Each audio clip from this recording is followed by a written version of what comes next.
Have you ever met someone who takes their dreams a little too seriously? Maybe it's a friend who woke up convinced their dream was a prophecy. Or someone who Googled, dying in a dream, meaning, at 7 a.m. and spent the rest of the day spiraling. Or the person who actually texted someone after dreaming about them, asking if everything was okay. When we see stuff like that, most of us kind of laugh it off. We think, okay, that's a little out there. Or maybe it gives us the creeps. But here's the thing, these people aren't just quirky or superstitious. There's a very real psychological engine running underneath all of that. And once you understand it, you might start to recognize it in yourself. So today, we're not here to judge. We're here to understand. The first big thing you need to know about people who take dreams super seriously. It almost always comes down to one thing: the fear of uncertainty. Humans are not built to sit comfortably in the unknown. Not knowing what's going to happen tomorrow. Not knowing what someone really thinks of you. That kind of ambiguity isn't just uncomfortable. It's genuinely stressful. And the thing is, real life is full of it. Every single day is packed with things we can't predict or control. So what do? Our brains evolved to find patterns. To connect dots. To build cause and effect out of even the messiest situations. And dreams? Dreams are the perfect raw material for that. They're vague. They're symbolic. They're basically an ink blot test your brain runs every night. And because they're so open to interpretation, they can mean whatever the person needs them to mean. Let's say you're thinking about switching jobs. You've been going back and forth for weeks, and you're exhausted. Then one night, you dream about falling into a deep, dark well.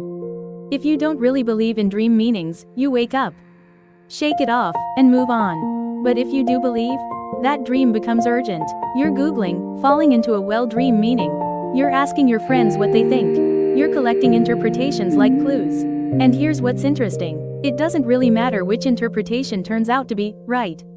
What matters is that the act of interpreting gives you something back. It gives you a sense of control. You took something chaotic and turned it into a story with meaning. And suddenly, the future doesn't feel quite so terrifying. Now stay with me, because this is where it gets wild. The second thing going on with heavy dream believers is something psychologists call the self-fulfilling prophecy. In plain English, when you believe something is going to happen, you unconsciously start making it happen. Here's a real-world example. Say someone dreams that they get into a huge fight with their manager at work. They wake up a little rattled. They walk into the office, see their manager, and already feel this weird tension. The dream is playing in the back of their mind. So they act a little off. A little cold, a little guarded. Their manager picks up on the weird vibe and gets defensive. A small misunderstanding snowballs. And by the end of the day, there's actually some kind of conflict. And in that moment, the person thinks, see, my dream told me. But wait, the dream didn't predict anything. The belief in the dream is what caused the problem. They walked in looking for a fight, and they found one. You see this pattern especially in relationships. You like someone, but you dream they turn their back on you and walk away. The next day, you're a little hesitant around them. A little closed off. They don't know why, so they pull back too. And just like that, the connection starts to fade. The dream didn't come true. The belief in the dream made it come true. And if you don't understand that mechanic, you'll keep thinking your dreams are predicting your future. But here's the thing, they're not. You are. Let's go a little deeper. The third layer here is about cognitive biases, and this one is huge. We're talking about selective memory, also called confirmation bias. Which is basically this: we only remember the evidence that supports what we already believe. Here's the math on dreams. The average person has somewhere between 4 and 7 dreams per night. Most of them you don't remember. Of the ones you do, most are random and don't mean anything. But let's say you dream about something and it actually seems to come true. Just once. That one hit? You remember it forever. The 5 dreams that didn't line up with anything? Completely forgotten. And now you have proof that dreams can predict the future. That's confirmation bias doing exactly what it's designed to do. Your brain filed away the hits and erased the misses. And it connects to something else called the Barnum Effect. Named after the showman P.T. Barnum, and here's what it means. When someone gives us a vague, general statement, we tend to feel like it was written specifically about us. This is why horoscopes work. This is why your energy is shifting, hits different when you read it on a hard day. And this is absolutely why dream interpretations feel so accurate. Think about it. If you dream about flying, that could mean freedom, or ambition, or a desire to escape, or spiritual growth. Take your pick. If you dream about water, it could be emotions, or clarity, or overwhelm, or transformation. There's always an interpretation that fits your situation. Because the symbol is so wide open, you fill in the meaning yourself. And then it feels like the dream knew. It didn't. You knew. You just found a mirror.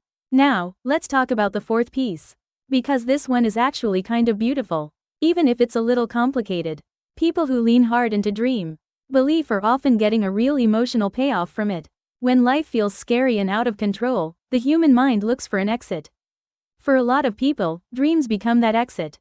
Think about someone who's totally stressed about an upcoming test. They're pretty sure they bombed it. Then they dream about opening the results and seeing an A. Suddenly the anxiety backs off. Just a little, just enough to breathe. Or someone going through a breakup, hoping their ex will come back. They dream about exactly that. And for a day, maybe two, they feel okay. They don't have to fully sit with the loss. Short term, that's comforting. Long term, it keeps you from doing the harder work of actually facing what's real. But you can see why people go there. When reality is painful, a dream that says, "it'll be fine," feels like medicine. And when you add all four of these layers together, the fear of uncertainty, the self-fulfilling belief cycle, the selective memory, and the emotional comfort, you get a very clear picture. At the core of all of this is one thing: the need to feel in control. We live in a world that is fundamentally unpredictable. That's terrifying. And dreams offer something that feels like a map. Like a heads up. Like a signal from somewhere that says, "I've got you. Here's what's coming." It's not crazy to want that. It's deeply, deeply human. But here's what the research actually tells us. Dreams are not windows into the future. They're windows into right now. They reflect your stress levels, your unresolved emotions. The things you're quietly carrying that you haven't yet put into words. When you dream about losing someone, it doesn't mean you're about to lose them. It might mean you're afraid of that loss. And that fear is worth paying attention to. Not because the dream is sending you a message, but because you are. So if you're someone who takes your dreams seriously, I'm not here to tell you to stop. There's something genuinely valuable about paying attention to your inner world. Dreams are one of the few places where your real feelings show up unfiltered. But instead of asking, "What is this dream predicting?" try asking, "What does this dream reveal about how I'm feeling right now?" That one small shift changes everything. Because the goal isn't to decode the future. The goal is to understand yourself better. Your dreams aren't prophecy. They're a portrait. And the person staring back at you in that portrait? That's who actually needs your attention.